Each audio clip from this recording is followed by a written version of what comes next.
Longtemps, les habitants de Chamonix ont eu peur de la couleur presque noire du ciel dans les hauteurs. Ils pensaient que la haute montagne était un monde dangereux, peuplé de mauvais esprits ou d'êtres surnaturels. En effet, le bleu du ciel n'est pas exactement le même regardé du haut d'une montagne ou du fond d'une vallée. Le savant Horace Bénédict de Saussure ne veut plus se contenter d'approximations et décide de fabriquer un instrument pour déterminer les variations de bleu du ciel.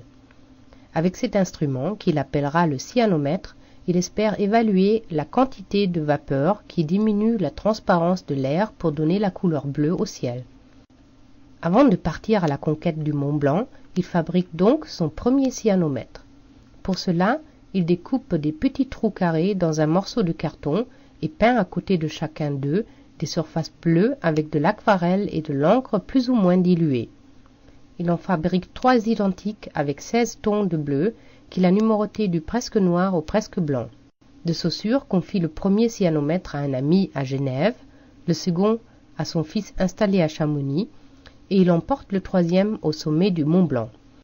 À midi, le 3 août 1787, 3 mesures sont donc effectuées dans 3 lieux différents.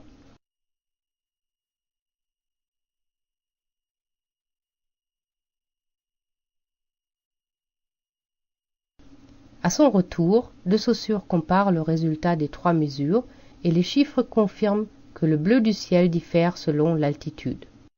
Dans les Alpes, De Saussure a fait beaucoup d'autres mesures. Il détermine la pression atmosphérique, la quantité d'eau dans l'air à l'aide de son hygromètre à cheveux, ou encore la teneur en électricité de l'air avec son électromètre.